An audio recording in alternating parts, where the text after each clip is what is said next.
ಯಾರಿಗಿದೆ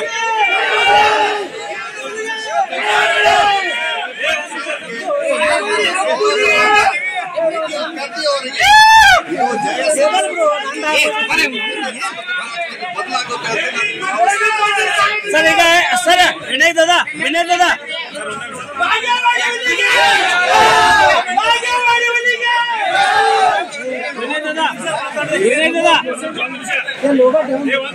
ವಿನಯನ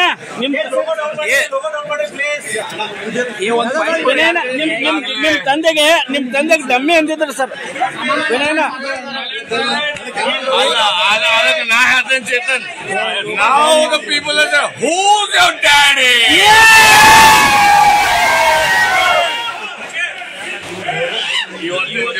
ಒಂದು ಚುನಾವಣೆ ಅಲ್ಲ ಶೃಂಗೇರಿ ತಾಲೂಕಿನ ಸ್ವಾಭಿಮಾನಿಗೆ ಧಕ್ಕೆ ಕೊಡಕ್ಕೆ ಯಾರು ಬಂದ್ರು ನಾವು ಎಲ್ಲರೂ ಕೂಡಿ ಅವ್ರನ್ನ ಎಲ್ಲಿ ಕಳಿಸ್ಬೇಕು ಕಳಿಸೋ ನಿರ್ಣಯ ಮಾಡಿ ದಾದಾ ನೀವು ನಾಳೆ ಅಮ್ಮಕನಮಡಿಗೆ ಹೋಗಿ ಏನಾದ್ರು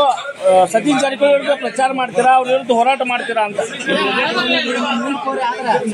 ಜಾರಕಿಹೊಳಿ ಪ್ರಚಾರ ಮಾಡಕ್ಕೆ ಎಲ್ಲಿ ಬರ್ತದೆ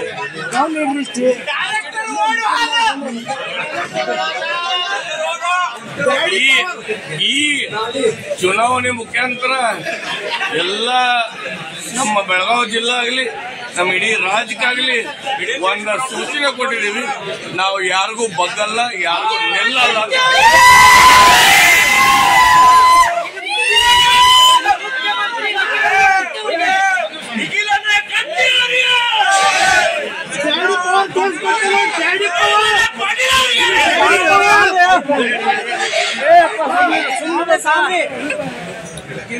ಮಾನ್ಯ ಮಾಜಿ ಸಂಸದರ ಬಗ್ಗೆ ತಾವು ಕೇಳ್ತಾ ಇದ್ರಿ ಅವರು ನಮ್ಮ ಕ್ಷೇತ್ರದಲ್ಲಿ ಎಂದೂ ಕಾಲಿಟ್ಟಿಲ್ಲ ಏನೋ ಅಪಪ್ರಚಾರ ಮಾಡಿ ಏನೋ ವಿಚಾರ ಮಾಡಿದ್ರು ಇನ್ನು ಮುಂದಿನ ಬಾರಿ ನಾನಾ ನಿಮ್ಮನೆಗೆ ಹೋಗಿ ನೋಡ್ತೇನೆ